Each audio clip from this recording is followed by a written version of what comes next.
Welcome. Today we're looking at St. Nicholas Day. Going beyond just like the treats and stuff and really getting into like what this whole celebration is really about. You've given us some really cool material like about the history and how they celebrate it around the world. It really is fascinating. Yeah. St. Nicholas Day is celebrated on December 6th Oh, okay. in Western Christianity Okay. and December 19th in Eastern Christianity. And it's amazing how it really honors the story of St. Nicholas of Myra. Hmm. It's not just about the presents, it's about him as a person. Right. I'm curious about this St. Nicholas figure. I mean, having a whole day dedicated to somebody Yeah. means there's got to be some good stories there, right? Oh, absolutely. St. Nicholas of Myra, Uh-huh. he was known for being incredibly generous. Okay. There's a really famous story about him. It involves these three sisters. Okay.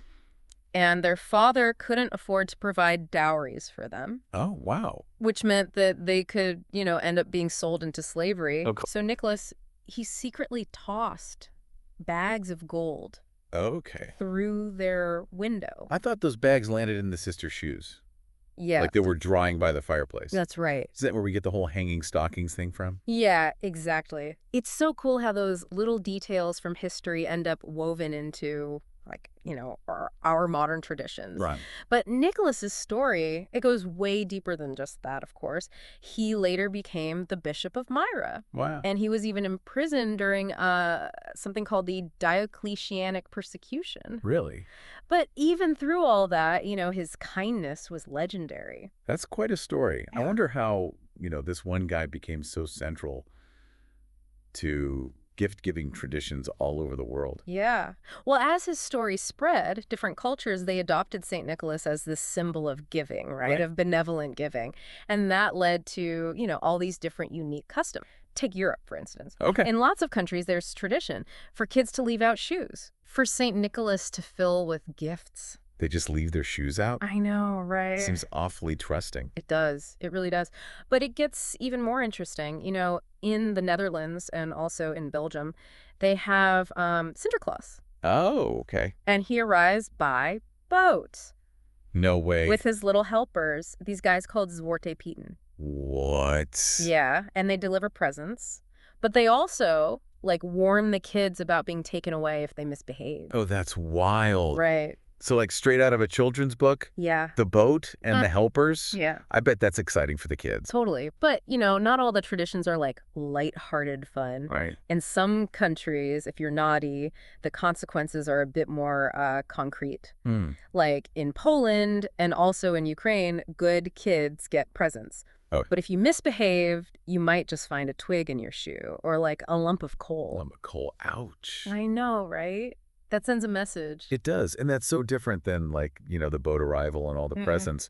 Definitely a different approach. But it's all about trying to encourage, good behavior in different ways. Yeah.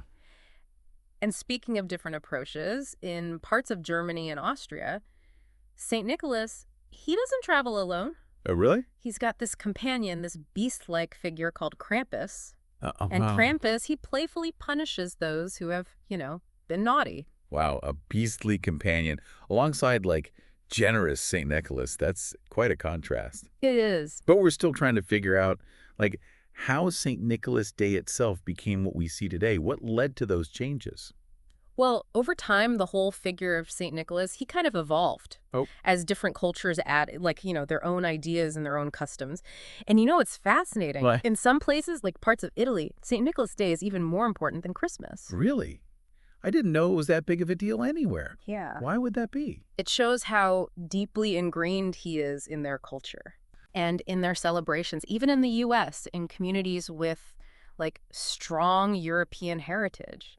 You'll find the tradition of leaving shoes out on St. Nicholas Eve, hoping to find, treats and coins in the morning. Oh, wow. Yeah. Okay. Yeah, it really shows you, how powerful traditions can be, especially in communities that want to hold on to that connection to their heritage. Hmm. It's super interesting that in Italy, Yeah. St. Nicholas Day is more important than Christmas. Why would that be? Yeah. Is that because of specific things that happen in that region Well, or a change in, how they practice religion? it's really about how culture and religion kind of get mixed together. Mm. So as Christianity spread, and it changed over time, Christmas, celebrating the birth of Jesus became more and more important. Right. And in lots of places, it kind of took over other holidays, even ones that have been around for a really long time. So did all the gift giving from St. Nicholas Day just get, like, absorbed into Christmas? Exactly. It was kind of a natural thing. And that's how those modern figures came about. They took, like, the generosity of St. Nicholas Okay. and all that gift giving, and they combined it with the whole Christmas spirit. And so you have this new tradition. It's pretty cool how much traditions can change, isn't it? It is. Even today, Christmas gift giving is different depending on where you are. Absolutely. That's what's so cool about how culture evolves. Mm. Even when, like, traditions start in the same place, they can turn into something totally unique. Mhm. It's kind of like, think about the different figures who go along with Santa Claus in different countries. Oh, yeah, like those Zwarte Pieten in the Netherlands. Yes. I know they caused some controversy. They did, yeah. And Krampus in Austria, too. Right. Those figures, they're tied to the stories and values of that specific area. Okay. They add, like, another layer to the whole idea of gift giving and holiday cheer. But they also show how traditions can become, a bit problematic as things change. Yeah, it's amazing how just one figure, Yeah. St. Nicholas, can lead to so many different interpretations. But that whole thing with the Zwarte Pieten, it really shows how important it is to look closely at traditions, especially ones that could be, kind of insensitive. Yeah. How do you balance respecting those traditions with, like, making sure you're not hurting anybody? That's a really important question. As the world gets more connected, we got to think about the history and how people might interpret traditions. Mm-hmm. Something that might seem fun to some people could be really offensive to others, and talking about it is super important. It makes you think about why certain parts of these traditions exist, Yeah. like take Krampus, for example, Mm-hmm. the guy who punishes the naughty kids. Right. Do you think that's because, like, back then they had different ideas about discipline and kids? That's a really interesting point. It's definitely something to think about. Remember, these traditions developed over, like, hundreds of years, and they show what was normal for society back then. A figure who rewarded good behavior and punished bad, that was probably meant to teach kids about morals and how to be responsible. But our ideas about how kids develop and how to discipline them, they've changed a lot since then. Exactly. That's why it's important to look at these traditions critically. Yeah. We should recognize, their history, but also what they mean in today's world. Traditions are valuable, but they're not set in stone. They change and they adapt, just like our values and understanding change. So it's not enough to just celebrate traditions. We have to really understand them. Yeah, that's a great way to put it. We got to look at where they came from and how they've changed. You were talking earlier about how traditions can help us see how cultures, like, share ideas. Yeah, Can we talk more about that? definitely.